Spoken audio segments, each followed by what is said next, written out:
Boa noite, irmãos, graça e paz, no nome do nosso Senhor Jesus.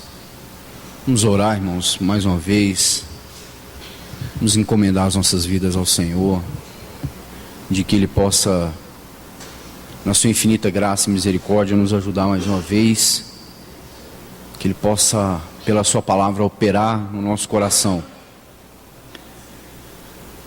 Senhor, obrigado por mais uma vez nos reunir como teu povo. Ó Senhor, como nós somos carentes de ouvir a tua voz. Senhor, nós queremos nessa noite termos a certeza de que ouvimos o Senhor. E mais que isso, que a nossa vida seja, ó Deus, tocada pela tua palavra. Não faz sentido ouvir a tua voz e permanecer como estamos, Senhor.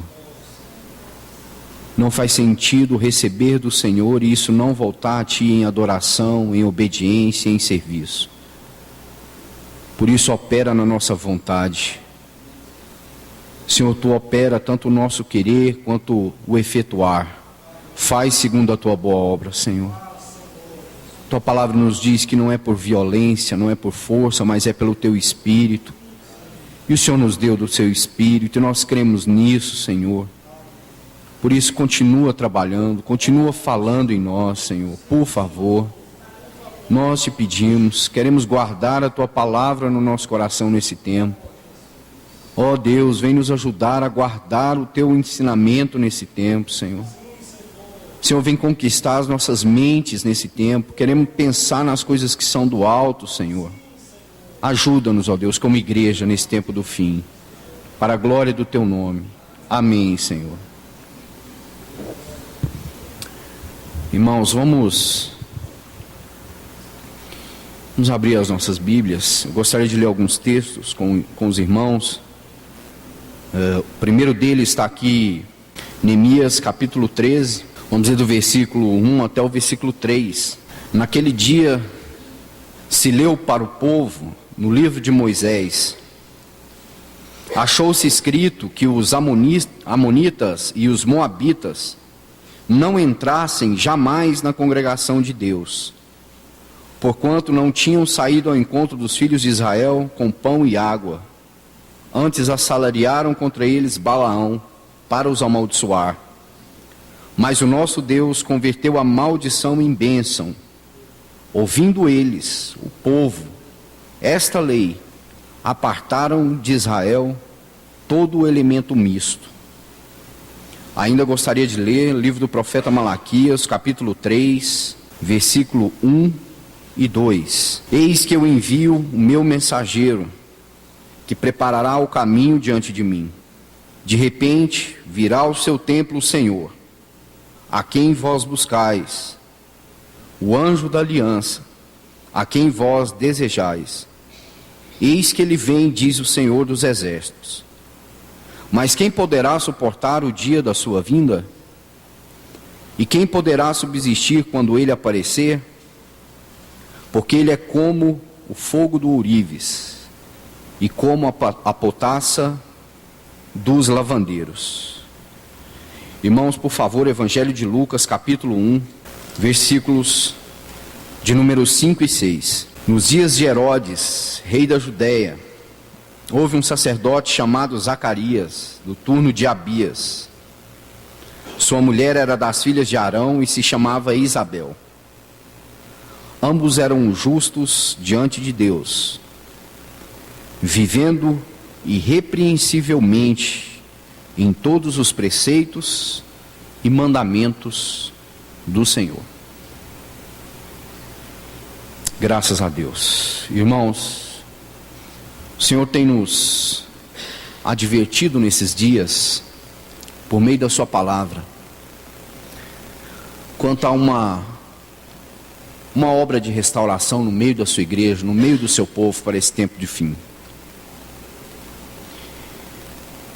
Irmãos, o que caracteriza o mover, uma ação genuína do Espírito Santo no meio do povo de Deus, no meio da igreja de Deus, não é nada especulatório, não é um festival de acontecimentos extrasensoriais,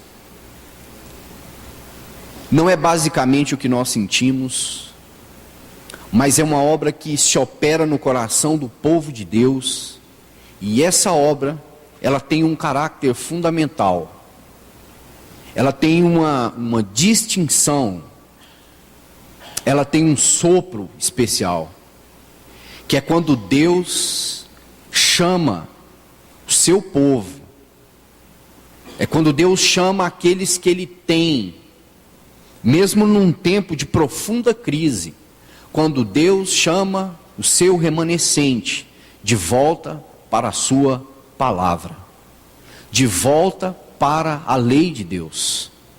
Nenhum movimento de restauração na vida da igreja ao longo da história começou de maneira diferente. De forma que nós lemos todos os movimentos revestidos de uma genuína ou de um genuíno mover do Espírito Santo, quando essa determinada assembleia, quando esse determinado grupo de irmãos decidiram, pelo Espírito de Deus, voltarem-se completamente para a palavra de Deus.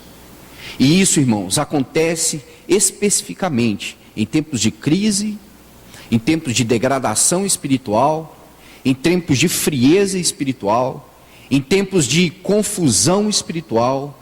Deus tem um povo que se volta para Ele nesse tempo. Deus tem um povo que faz uma leitura do caráter de Deus, de si próprio e da lei de Deus, e se arrepende e volta para Deus. E Deus então tem um caminho pelo qual Ele pode então trabalhar e continuar levando o seu plano a cabo. O primeiro texto que nós lemos, de Neemias, que é como se diz, a chave ou a porta de entrada para o que o profeta Malaquias vai profetizar no seu livro. No capítulo 13, nós vemos que Neemias, ele promove um grande movimento de restauração no meio do povo de Deus. Se você ler esse capítulo especialmente, vai dizer que o povo de Israel estava tão descaracterizado daquilo que era o propósito de Deus para aquele povo, que eles se casaram com mulheres estrangeiras, ao ponto dos seus filhos abandonarem até o seu idioma materno. Eles não eram reconhecidos mais nem pelo seu falar. Mas por que eles não eram reconhecidos então pelo seu falar? Por causa da mistura. Essa mistura com povos estranhos gerou filhos estranhos à lei de Deus, filhos que não ouviam a Deus, e porque não ouviam a Deus, o seu falar não era mais característico, não era aquele falar segundo o coração de Deus, não era aquele falar de um povo que conhecia o Deus da aliança. Então Neemias diz que, ouvindo eles, ou seja, que Neemias se dispôs a ler o livro de Moisés. O texto diz que eles, ouvindo isso, ouvindo esta lei, apartaram de Israel todo elemento misto, ou tudo aquilo que trazia mistura para dentro do povo de Deus, para dentro da casa de Deus. Agora, irmãos, a primeira coisa que nós precisamos entender aqui são dois passos. Neemias se dispõe a falar a lei de Deus, e o povo, diz o texto, ouve o falar de Deus por meio do profeta Neemias. Agora nós precisamos atentar, irmãos, porque essa palavra ouvir aqui, ela pode soar para nós como uma palavra muito natural. Quando nós ouvimos alguém, quando nós ouvimos uma pessoa, quando nós ouvimos uma notícia, quando nós ouvimos qualquer outra coisa. Provérbios, capítulo 22, os irmãos, se puderem abrir, Provérbios 22, versículo 17, falando sobre isso. Provérbios 22, 17, diz assim o texto. Vou ler bem rapidamente, irmãos.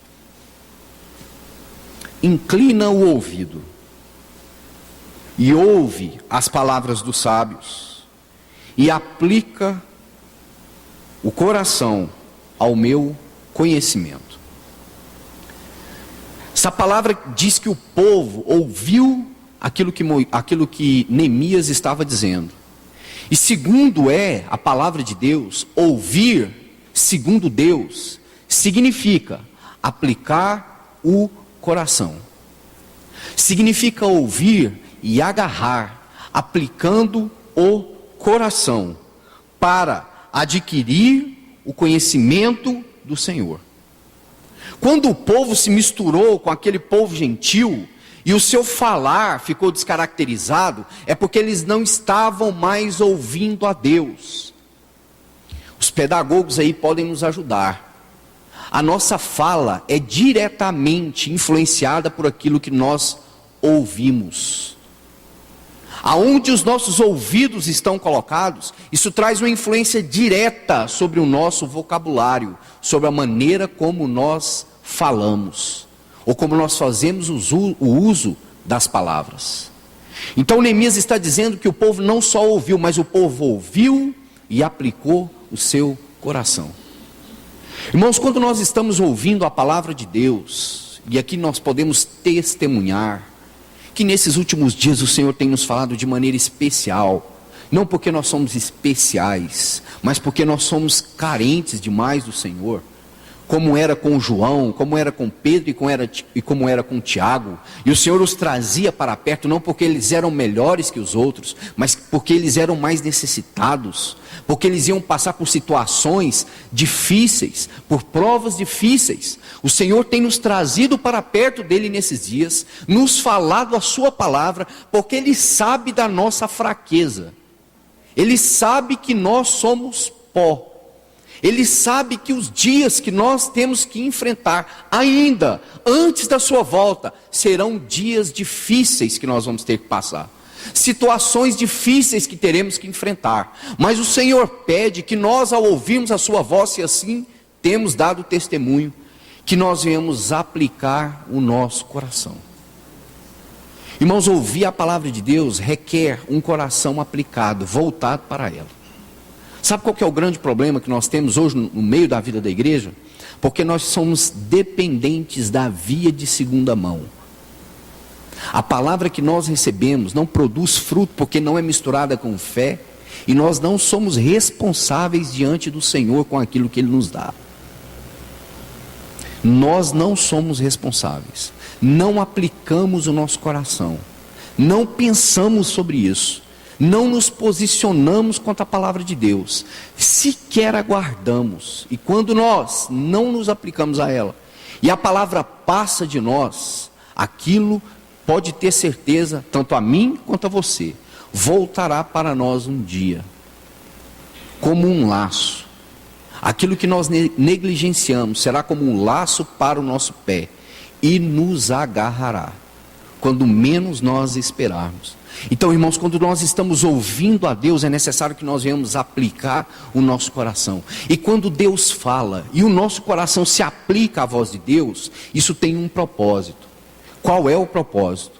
Tirar do meio do povo de Deus toda mistura, todo elemento que é diferente, todo fermento que leva da massa, toda trevas que tenta se misturar com a luz, toda impureza, tudo aquilo que não agrada a Deus. Então nós ouvimos a Deus aplicando o nosso coração para que as trevas sejam então dissipadas, para que discernimento venha sobre o nosso espírito e nós possamos diferenciar aquilo que é de Deus e aquilo que parece ser de Deus, aquilo que é apenas motivação da carne e aquilo que é do Espírito. Por isso nós precisamos, irmãos, no nome do Senhor, pela habilitação do Espírito Santo, temos ouvido de erudito, para que nós venhamos ouvir e com isso aplicando o nosso coração, para que nós possamos realmente mastigar e ruminar a palavra de Deus nesse tempo do fim, para que ela venha tirar esses elementos estranhos do meio do povo de Deus, para que ela venha romper cadeias na sua e na minha vida, para que trevas sejam reveladas, quem sabe caminhos dos quais nós temos insistido ao longo dos anos, mas que já é hora de nós soltarmos essas coisas por meio da palavra de Deus, aplicando o nosso coração, não sendo somente ouvintes, mas praticantes, aplicados da palavra de Deus. Esse então é o ensino que traz aqui Neemias. Uma profunda reforma começa ouvindo a palavra de Deus e aplicando o coração. para que elementos estranhos sejam tirados do meio do povo de Deus. Mas por que Neemias está envolto nesse cenário justamente aqui? Irmãos, todos nós sabemos que o quadro que envolve, ou que engloba o livro de Neemias, fala-nos da restauração do povo, da restauração de Jerusalém, da restauração do testemunho de Deus na terra, da restauração do nome do Senhor na terra. Neemias estava preocupado que o povo fosse purificado, que todo elemento estranho deveria sair do meio do povo de Deus, porque ele tinha em vista aquele dia que Zacarias contemplou, quando o Senhor Jesus foi apresentado no templo.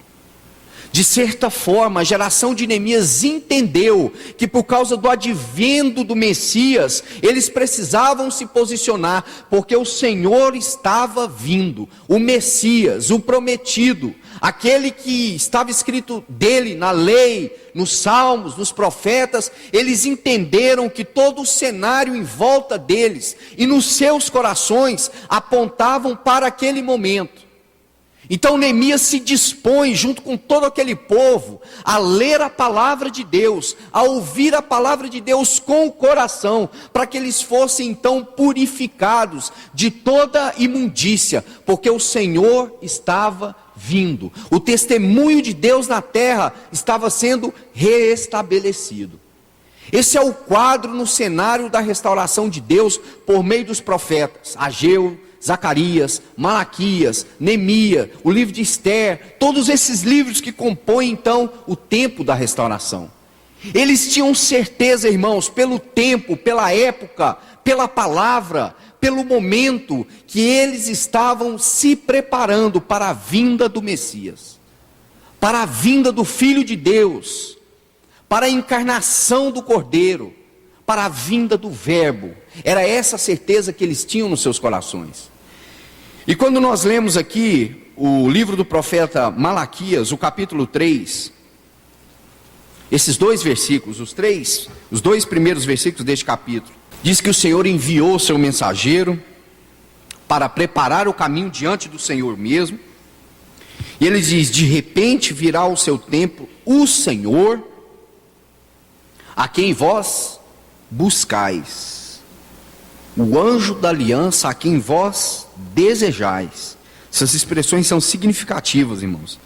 Eis que ele vem, diz o Senhor dos exércitos. Agora observe, há uma promessa clara aqui com relação à vinda do Senhor, com relação à primeira vinda do Senhor. Ele diz assim: ele virá ao seu templo, como o Senhor Jesus lá no livro de João foi ao templo. Ele virá ao seu templo, o Senhor mesmo virá ao seu templo para fazer uma obra de purificação.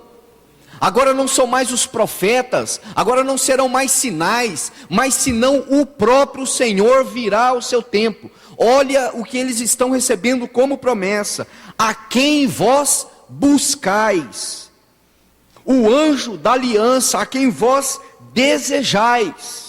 Eis que ele vem, diz o Senhor dos exércitos. Mas ele diz assim: mas quem poderá suportar o dia da sua vinda?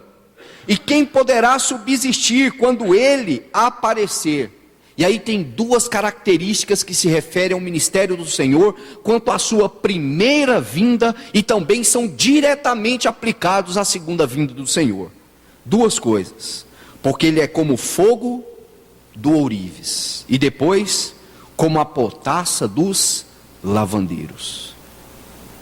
Significa então, irmãos, que antes da vinda do Senhor, uma profunda obra de santificação por meio do Espírito e da palavra acontecerá no meio do povo do Senhor, visando, irmãos, a tirar toda a impureza, visando tirar toda a carnalidade, visando tirar toda a obra humana, todo o suor humano. Ele diz que há uma promessa, o Senhor virá, diz ele aqui, o Senhor dos exércitos, mas ele diz: quem poderá suportar o dia da sua vinda?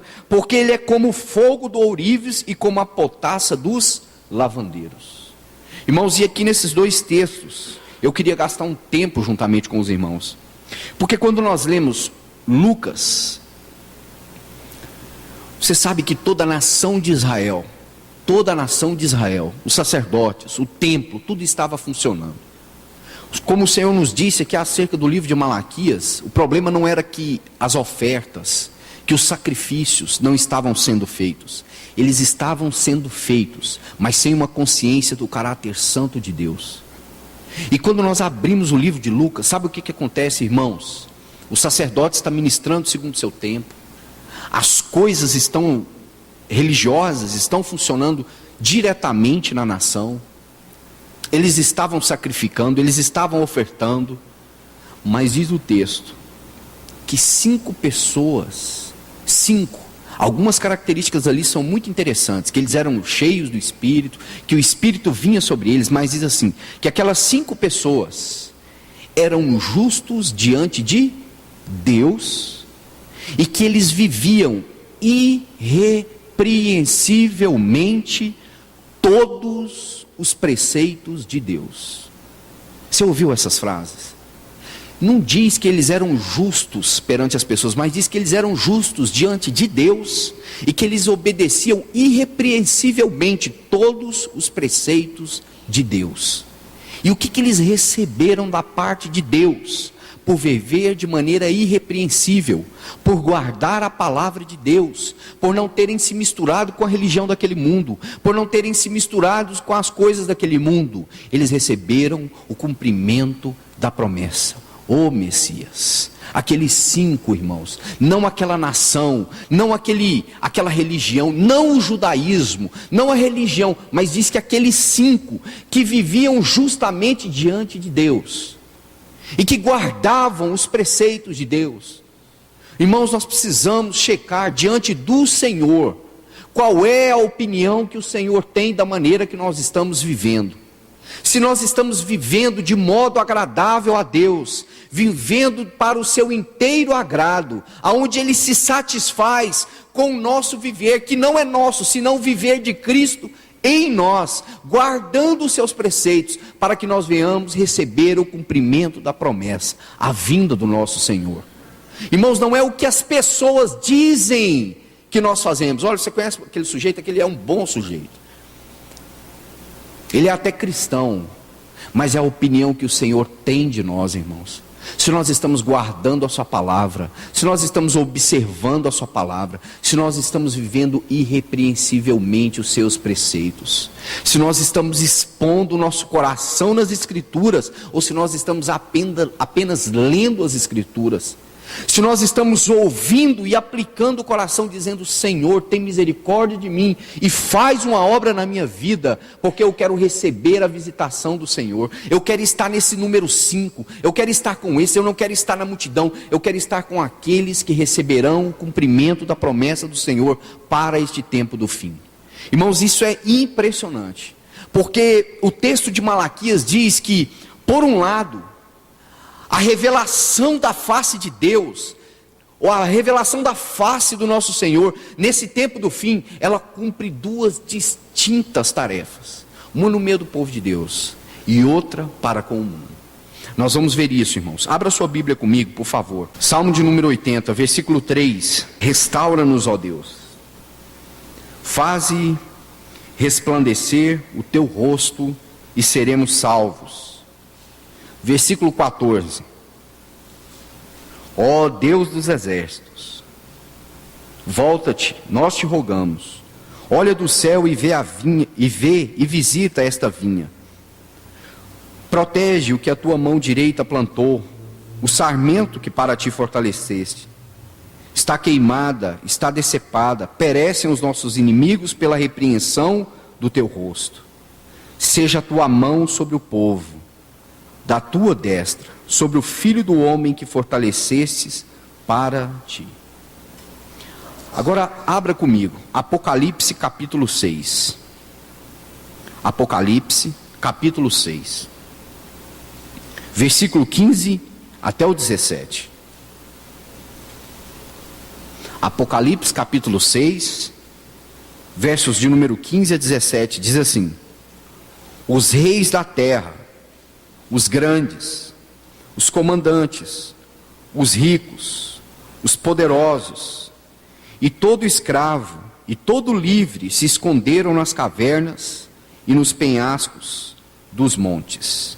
E disseram aos montes e aos rochedos: caí sobre nós, e escondei-nos da face daquele que se assenta no trono e da ira do Cordeiro. Porque chegou o grande dia da ira deles, e quem poderá suster-se? Irmão, você entendeu os dois lados dessa moeda?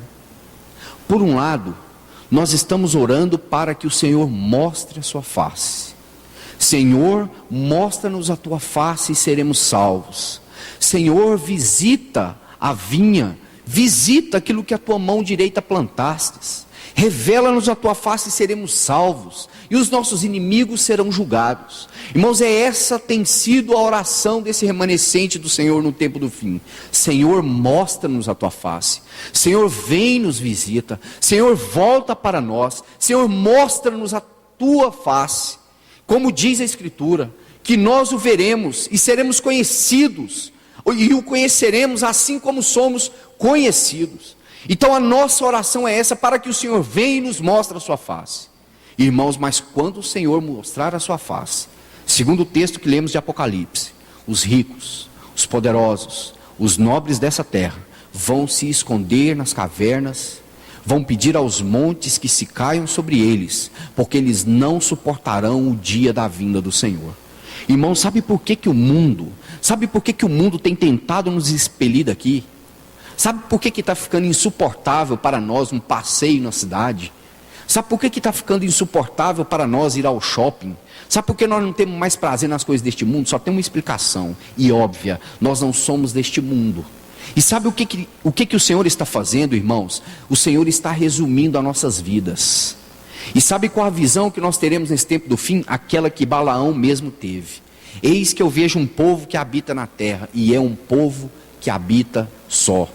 Irmãos, eu creio que por fim restará nós e uns aos outros, mais ninguém, porque esse mundo está ficando insuportável. O Senhor diz assim: eles estão no mundo, mas o mundo me odiou e o mundo também os odiará. João capítulo 17. E aquilo que nós oramos, irmãos, que é salvação para nós, que é Deus mostrando a sua face a nós nesse tempo do fim, é juízo para o mundo.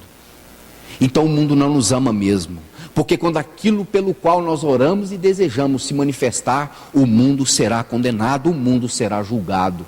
E aquilo que para nós será alegria, gozo, salvação, completação, será para o mundo um grande laço. E aí o profeta Malaquias então está aqui prefigurado em Apocalipse, dizendo: quem vai poder ficar de pé naquele dia? Só aqueles que oram pedindo: Senhor, vem e nos mostra a tua face, e salva-nos para ti mesmo, visita aquilo que a tua mão direita plantou. A nossa situação é de desprezo, nós não temos encontrado lugar seguro neste mundo, mas revela a tua face, e nós então seremos salvos, e esse mundo será julgado pela revelação da face do nosso Senhor.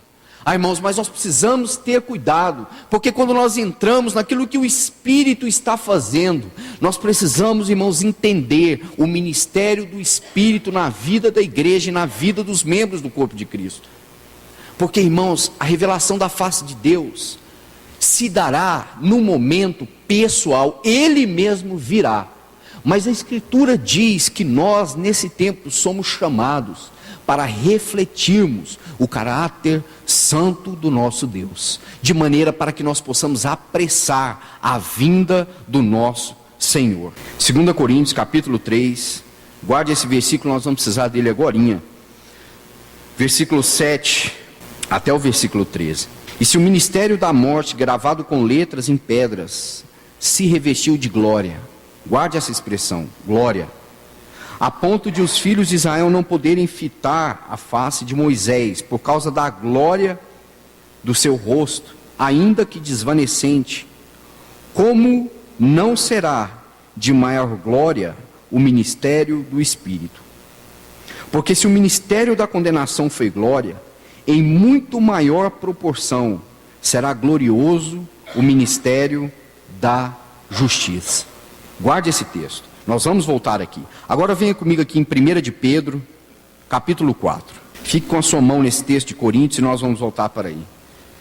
1 Pedro capítulo 4, versículo 12, diz assim: amados, não estranheis o fogo ardente que surge no meio de vós, destinados a provar-vos, como se alguma coisa extraordinária vos estivesse acontecendo. Pelo contrário, alegrai-vos na medida em que sois co-participantes dos sofrimentos de Cristo, para que também, na revelação de sua glória, vos alegreis, exultando. Se pelo nome de Cristo sois injuriados, bem-aventurados sois, porque sobre vós repousa o Espírito da glória e de Deus. Irmão, você escutou essa expressão que Pedro usa? Ela é interessante. O Espírito da glória e de Deus. Há um texto aqui, não se esqueça daquele de 2 Coríntios. Leia comigo Atos capítulo 7. Eu não anotei, mas me lembrei aqui e eu gostaria de que os irmãos depois pudessem meditar sobre esse texto. Atos 7, 55. Vamos ler o 54 para termos um panorama. Logo após o discurso de Estevão, diz assim: ouvindo eles isto, enfureciam-se no seu coração e rilhavam os dentes contra ele. Mas Estevão, cheio do Espírito Santo, fitou os olhos no céu e viu a glória de Deus e Jesus, que estava à sua direita. Irmãos, vamos voltar então para esse texto de 2 Coríntios para que nós vamos entender isso. Versículo aí em 2 Coríntios capítulo 3, versículo 12. Tendo, pois, tal esperança, servimos-nos de muita ousadia no falar. E não somos como Moisés, que punha véu sobre a face, para que os filhos de Israel não atentassem na terminação do que se desvanecia. Mas os sentidos deles se embotoaram, pois até o dia de hoje, quando fazem a leitura da antiga aliança, o mesmo véu permanece, não lhes sendo revelado que em Cristo é removido. Mas até hoje, quando é lido Moisés, o véu está posto sobre o coração deles. Quando, porém, algum deles se converte ao Senhor, o véu lhe é retirado. Ora, o Senhor é Espírito, e onde há o Espírito do Senhor, onde está o Espírito do Senhor, aí a liberdade. Agora observe. E todos nós, não só um. Na antiga dispensação, só Moisés.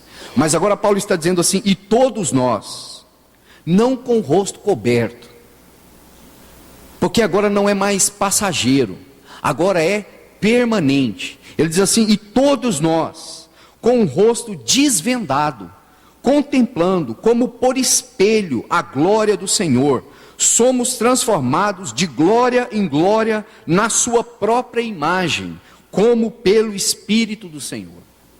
Irmãos, esse texto ele é muito impressionante, porque Paulo está dizendo assim que nós, contemplando a glória do Senhor, contemplando a glória do Senhor na sua palavra, ouvindo a sua voz, aplicando o nosso coração à sua palavra, somos transformados de glória em glória na sua própria imagem, de modo que aquilo que é refletido pelo trabalho do Espírito e da palavra, não é mais a nossa personalidade, não é mais a nossa maneira de pensar, e nem a nossa maneira de agir, mas é o caráter de Cristo sendo moldado e formado em nós. E isso significa, como diz Apocalipse capítulo 12, quando aquela mulher está dando à luz aquele filho varão, diz o texto que um grande dragão se põe de frente dela. Sabe por quê? Porque ele queria devorar aquele filho varão, porque ele sabia que se aquele filho varão fosse então dado à luz, ele estaria julgado. Irmãos, veja que o texto está dizendo aqui é que à medida que o Espírito Santo avança no nosso espírito, nos conformando de glória em glória, como na imagem do Senhor, por meio do seu Espírito, isso significa juízo para este mundo. Irmãos, o Senhor poderia julgar este mundo sem nós, mas sabe como Ele fará isso? Através da sua igreja, da sua noiva, conformada à sua imagem e ao seu caráter santo. O que Paulo está dizendo é que aquilo que o Espírito Santo está fazendo em mim e você agora, é juízo para este mundo. Sabe por que você não tem encontrado lugar neste mundo? Sabe por que esse mundo não te traz satisfação? Sabe por que você tem vivido esses dias? E me parece até às vezes, irmãos, que nós somos tolhidos até de esperança. Porque às vezes na nossa vã consciência, às vezes nas nossas peregrinações da mente, nós acabamos que entendemos de achar que o mundo realmente poderia ficar melhor. Irmãos, e não vai ficar. Nós seremos expelidos dessa terra. Sabe por quê? Porque nós não fomos feitos para ela. Nós estamos no mundo, mas nós não somos do mundo. E aquilo que o Espírito Santo de Deus está trabalhando em nós por meio da sua palavra, visa para que nós venhamos refletir o caráter do nosso amado Senhor. Irmãos, como diz o texto de Malaquias, ele é como o ourives, o fogo do ourives. Jeremias capítulo 23, se não me engano, o versículo 10 diz que o ourives tem vergonha do seu trabalho. Sabe por quê? Observe isso. Diz que ele tem vergonha do seu trabalho, porque quando ele termina o seu trabalho, no seu trabalho não há fôlego de vida. Ele olha para aquilo e não vê naquilo contentamento. Mas sabe o que o fogo do santo ourives, o nosso amado Senhor, faz? Nos prova, e nos prova cada vez mais, com um só objetivo, até que ele veja a sua face em nós, resplandecendo. O fogo purificador do ourives, o santo ourives, o nosso Senhor, ele vai nos colocar nesse fogo, purificando, tirando todo elemento estranho, até que a sua face seja refletida em nós. Por isso que Pedro diz: não estranheis o fogo provador que surge no meio de vós, como se algo espetacular estivesse acontecendo. Irmãos, é o nosso Senhor requerendo o seu caráter em nós. É o nosso Senhor requerendo a sua vida em nós. É o nosso Senhor requerendo de nós obediência, requerendo de nós um ouvido aplicado à sua palavra, um coração voltado a Ele. E também diz mais, que Ele é como a potassa do lavandeiro. Há um texto muito interessante quanto a isso, no Evangelho de Marcos, no capítulo 9, versículo 3, se lembra? No Monte da Transfiguração. Diz que o nosso Senhor foi revestido de glória, de maneira tal que as suas vestes se tornaram tão brancas que ninguém nessa terra, nenhum lavandeiro dessa terra poderia a ter purificado como pura elas ficaram. Irmão, você entende aquilo que o Senhor está fazendo em nós nesse tempo? Nos purificando como ninguém pode purificar, tirando de nós coisas que ninguém pode tirar, requerendo coisas em nós que ninguém poderia requerer, nos salvando de nós e desse mundo, irmãos, tratando situações da nossa vida, requerendo de nós aplicação, coragem, requerendo de nós obediência para que nós venhamos o servir de maneira adequada, para que nós possamos o receber, porque Ele está às portas, irmãos. Não há outro sentido pelo qual o Senhor tem nos falado a sua palavra nesse tempo, senão para que nós sejamos habilitados para o tempo da sua volta. E aí aqui o texto diz, como nós lemos, o texto de 2 Coríntios, que agora o Espírito do Senhor está trabalhando em nós, e no espelho, como por espelho nós estamos contemplando a face do nosso Senhor, e que nós temos sido transformados de glória em glória. Irmão, sabe um outro texto também que Paulo escreve aqui em 2 Coríntios capítulo 5, versículo 16, ele diz assim, que agora nós não conhecemos ninguém mais segundo a carne. Oh, irmãos, que texto impressionante, porque agora todos nós somos chamados à conformidade do caráter do nosso Senhor, para que nós venhamos experimentar na nossa vida prática, como indivíduo e como coletivo, as glórias do nosso amado Senhor. Irmãos, e agora nós não conhecemos mais ninguém segundo a carne, senão segundo o próprio Senhor. Agora você não é mais quem você era, agora você é uma nova criatura. Irmãos, quando você abre a epístola de Paulo aos Romanos, capítulo 8, olha o versículo 23, aliás, o 22 do capítulo 9, já voltamos aí no capítulo 8, Romanos 9, 22 e 23, olha o que ele diz. Que diremos, pois? Se Deus, querendo mostrar a sua ira e dar a conhecer o seu poder, suportou com muita longanimidade os vasos de ira preparados para a perdição, a fim de que também desse a conhecer as riquezas da sua glória, em vasos de misericórdia, que para a glória preparou de antemão. E eu vou voltar nesse texto de Romanos capítulo 8. Irmão, você lembra quando nós lemos o discurso de Estevão, capítulo 7, versículo 55? Diz que Estevão estava para ser apedrejado, e quando ele olhou para o céu, ele viu a glória de Deus e Jesus. Agora você viu esse texto de Romanos, que Paulo diz aqui? Ele diz que ele suportou com longanimidade os vasos de ira preparado para a perdição, para que ele também desse a conhecer a riqueza da sua glória em vasos de misericórdia, que para a glória preparou de antemão. Quando você lê Efésios, Paulo diz assim, que nós fomos escolhidos nele antes da fundação do mundo.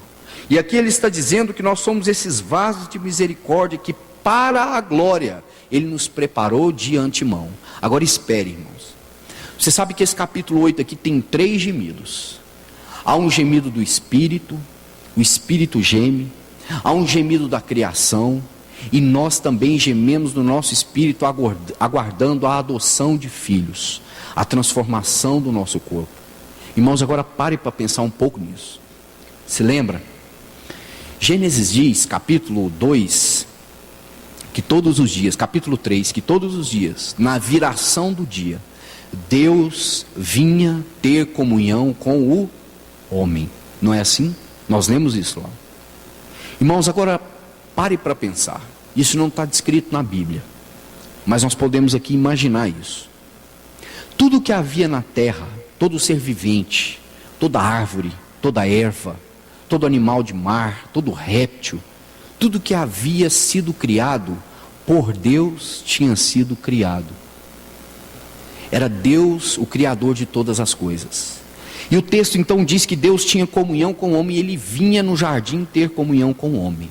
Irmão, você já parou para pensar como a natureza reagia à descida do seu Criador?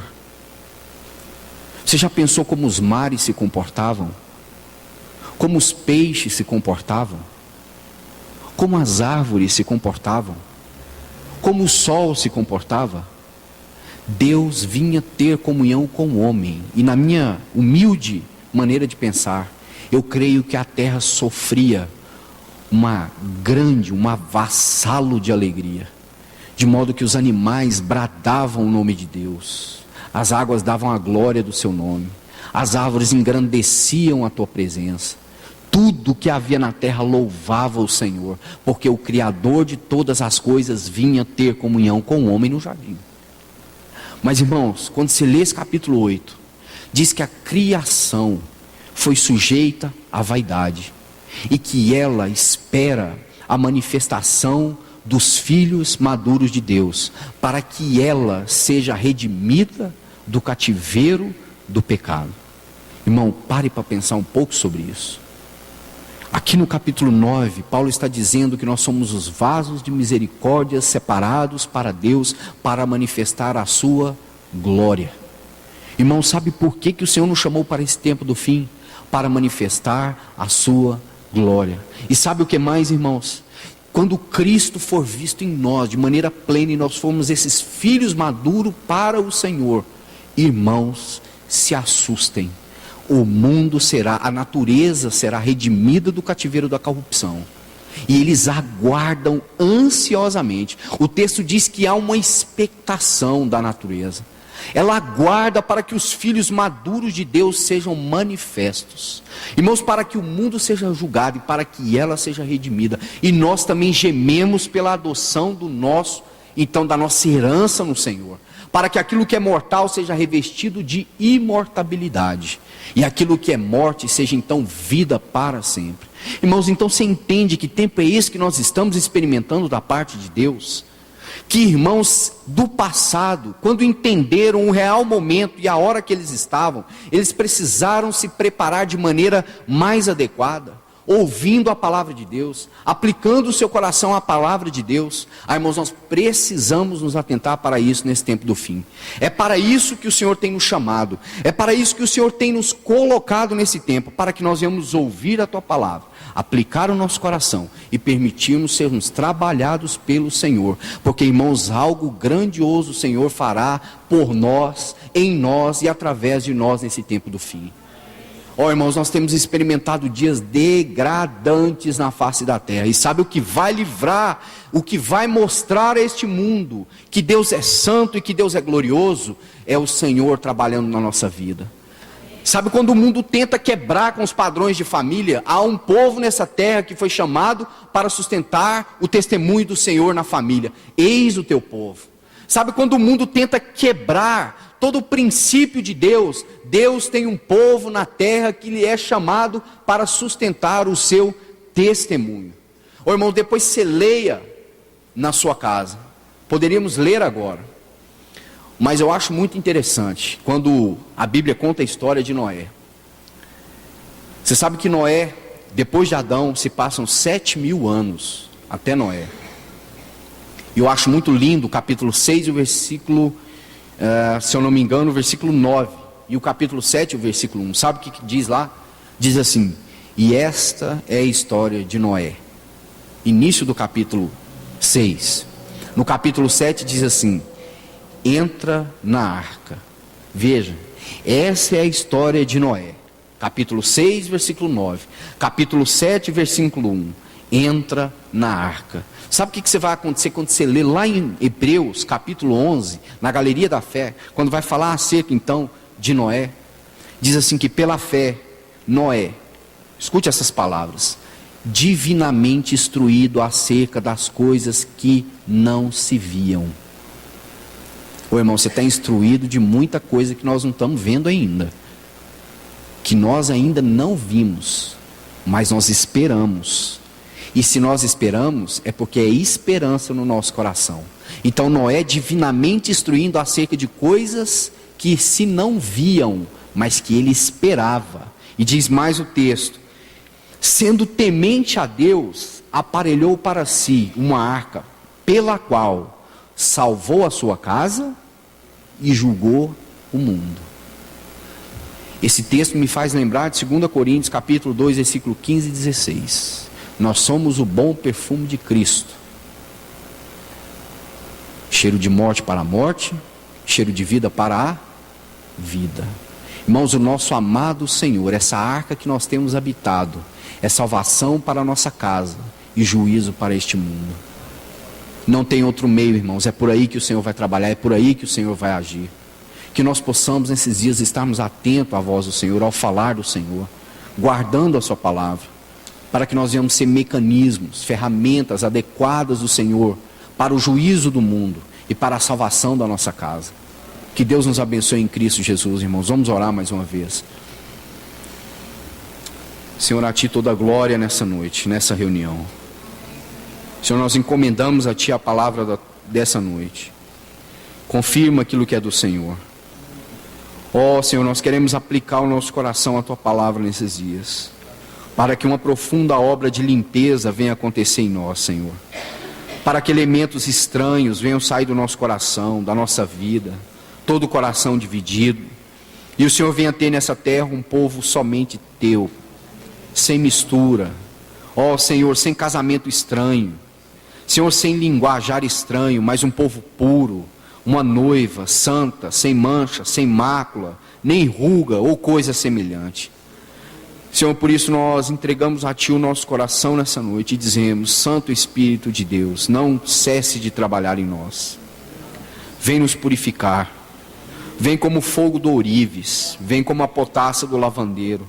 Ó Pai, nos lava pela Tua palavra, nos purifica pela Tua palavra, nos regenera pela Tua palavra nesses dias, porque nós queremos esperar o Senhor em santa prontidão. Nós queremos esperar o Senhor como aquelas virgens que estavam prontas, com as suas lamparinas cheias de azeite. Senhor, em nome de Jesus, aprofunda a Tua palavra no nosso coração nesses dias, para que nós venhamos expor o nosso coração, para que nós sejamos julgados pela Tua palavra, e para que nós venhamos ser santificados pela Tua palavra, e sejamos participantes do Senhor.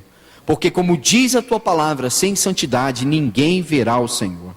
Por isso, Senhor, continua o Teu trabalhar em nós e através de nós. Ó Deus, rompe os céus nesses dias. Ó Senhor, vem falar incessantemente ao nosso coração. Pai, que a Tua palavra, que a Tua voz seja ouvida como o som de muitas águas nesse tempo. e que nosso ouvido esteja pronto para um grande amém da nossa parte. No nome do teu Filho Jesus. Aleluia, Senhor. Deus abençoe.